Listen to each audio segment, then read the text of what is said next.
Ramdi, kelas 11 tahap 2 administrasi. Di sini saya akan menjelaskan cara nama komponen transmisi, beserta fungsinya dan cara kerja dari transmisi tersebut. juga saya akan membongkar dan menyebutkan nama komponen beserta fungsinya.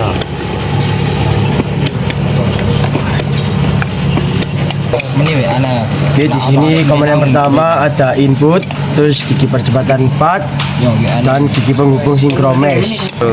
Yang kedua ada sinkromesh unit 1. Sinkromesh unit 1 ini terdiri dari beberapa bagian atau komponen. Yang pertama ada ring sinkromesh, terus yang kedua ada hub sleeve, terus yang ketiga ini ada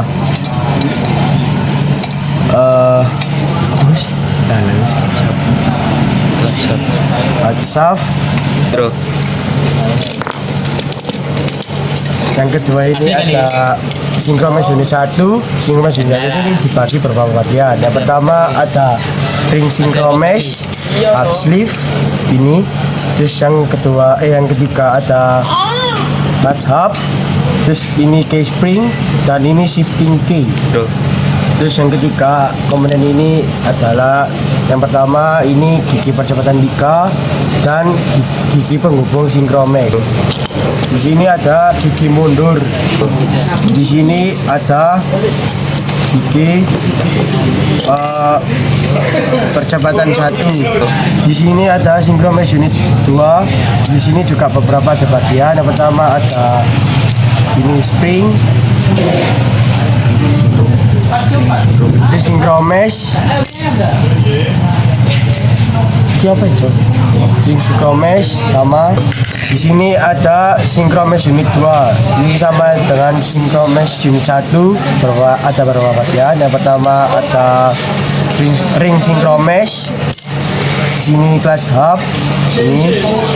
Terus di sini ada key spring. Terus ada hub sleeve. Di sini ada gigi percepatan kedua dan gigi penghubung sinkromesh. Dan yang di sini ada komponen yang namanya output shaft. Oke, di sini yaitu gigi counter. Gigi counter ini ada 1, 2, 3 dan 4. Di sini saya juga akan mengukur komponen-komponen dari transmisi ini. Yang pertama di sini saya akan mengukur ketebalan dari flange poros output menggunakan sorong.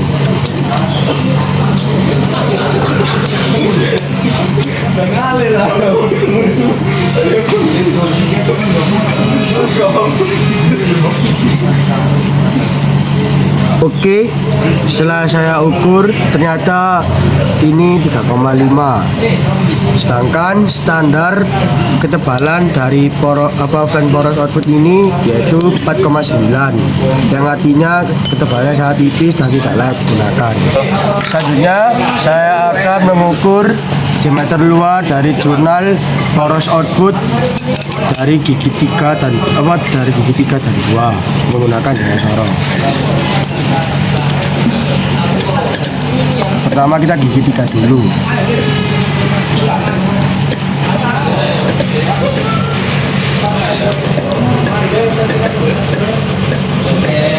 Setelah saya ukur mendapatkan sekitar 35 mm atau milimeter.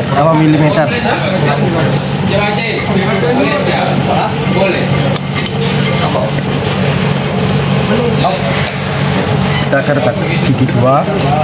Di retak gigi 2 saya mengukur sekitar 35 juga, yang berarti ini tidak sesuai dengan standarnya.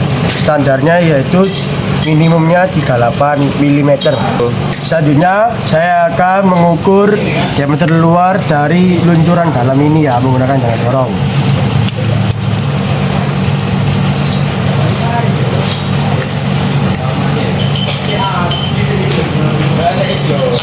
Kita hitung. Setelah saya hitung ternyata ini sekitar 30 mm. Tidak sesuai dengan standarnya yaitu 36 mm, yang berarti ini tidak layak dipakai. Selanjutnya saya akan mengukur celah antara ring sinkromesh dan ujung alur roda gigi.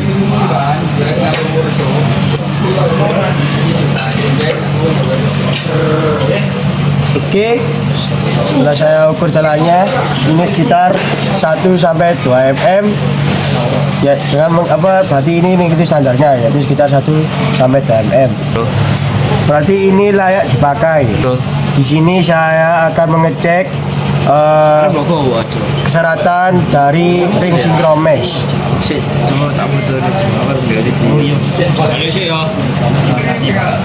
Ini masih serat, yang berarti ini masih layak dipakai untuk pengereman.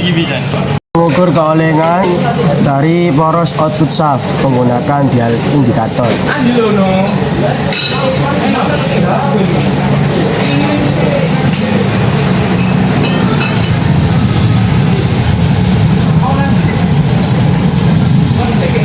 Oke, setelah diukur ternyata keolengannya yaitu 0,04, sedangkan standar dari keolengannya harusnya 0,06 atau maksimalnya ya. Berarti ini masih layak dipakai.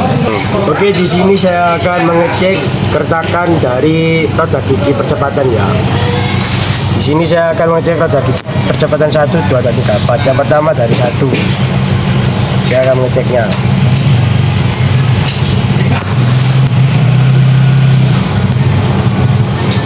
Oke, ternyata di roda gigi percepatan 1 tidak ada yang retak atau aman, berarti layak dipakai.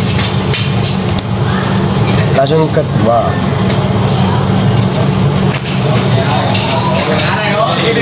Oke, sama seperti roda gigi percepatan 1 tidak ada yang retak, berarti ini masih aman atau layak dipakai. Lanjut ke roda percepatan gigi 3.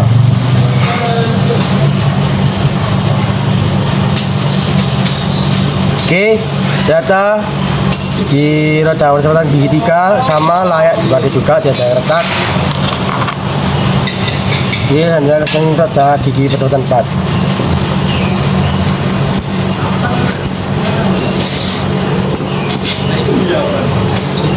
Oke, sama roda gigi percepatan 4 tidak ada yang retak, berarti ini semua masih layak dipakai atau masih kalau rusak berarti bisa dibenarkan.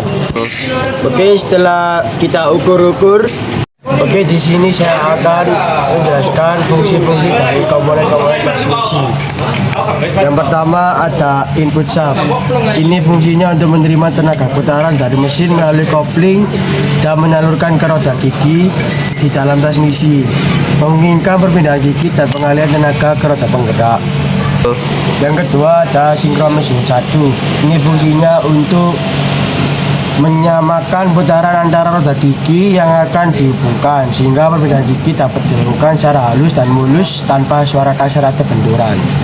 Terus di sini saya akan menjelaskan fungsi dari gigi percepatan dari 1, 2, 3, dan 4, yaitu fungsinya untuk mengubah tenaga mesin menjadi torsi yang disesuaikan dengan kebutuhan kendaraan.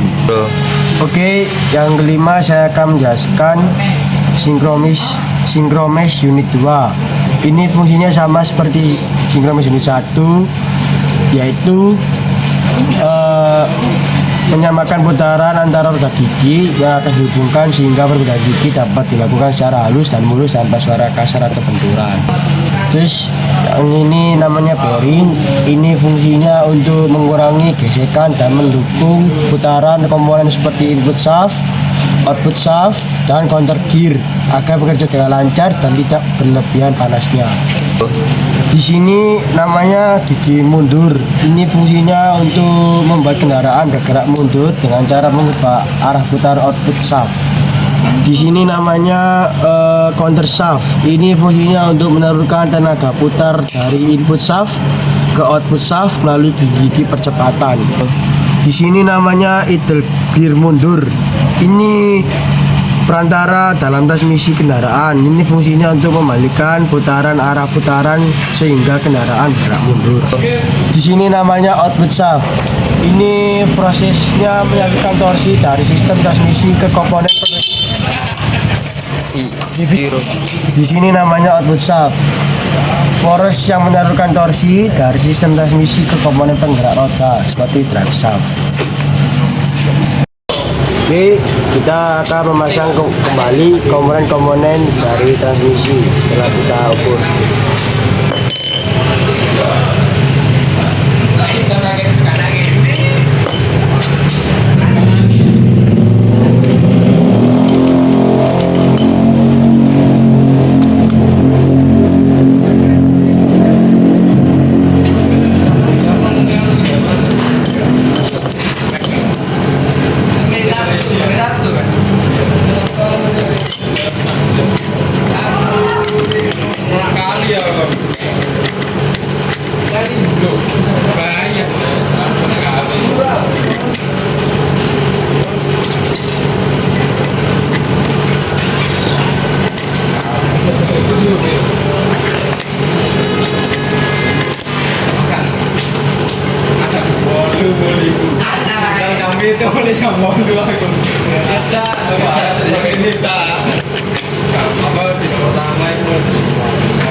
Jika sudah terpasang, kita akan pasang ini ya. Sudah, langsung saja kita taruh ke tempatnya, yaitu counter shaft.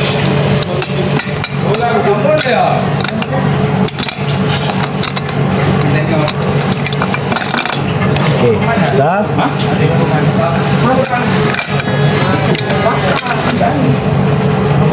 Sekian, terima kasih. Cara kerja di sini saya akan menjelaskan cara kerja dari transmisi dari perpindahan gigi satu. Cara kerjanya dari input menuju ke gigi percepatan 4, terus ke counter 4, langsung ke counter 1, gigi percepatan 1, sleeve, dan langsung ke output. Selanjutnya ke perpindahan gigi 2. Cara kerjanya dari input menuju ke counter 2, gigi. Oke, kita ke cara kerja yang kedua. Yang pertama, kita pindahkan ini perpindahan ke gigi 2. Cara kerjanya itu dari input menuju gigi percepatan 4, counter 4, terus ke counter 2, terus ke gigi percepatan 2, langsung ke output shaft. Oke, ya, langsung saja kita pindah ke percepatan kedua. Set sini dari cara kerjanya itu dari input shaft menuju ke gigi percepatan 4, terus ke counter 4, langsung ke counter 2, gigi percepatan 2, sleeve, dan langsung ke input shaft. Jadi kita yang selanjutnya cara kerjanya dari input menuju counter gigi percepatan 4, terus ke counter 4, lalu ke counter 3, gigi percepatan 3, sleeve, dan langsung ke output shaft. Selanjutnya untuk cara pindah gigi 4, yang pertama dari sini pindah gini. Cara kerjanya dari input menuju gigi percepatan 4, counter 4, sleeve, dan langsung ke output. Oke, yang keempat yaitu cara kerja ganti gigi 4. Yang pertama dari input ke gigi percepatan 4, sleeve, dan langsung ke output. Oke, cara perpindahan gigi mundur yaitu dari input menuju gigi percepatan 4, counter 4, terus counter mundur, idler, gigi percepatan mundur, dan langsung ke output. Cara kerja dari gigi mundur yaitu dari input menuju gigi percepatan 4, counter 4, terus ke counter mundur, idler, terus gigi mundur, dan langsung ke output shaft. Terima kasih sudah menonton video transmisi saya. Assalamualaikum warahmatullahi wabarakatuh.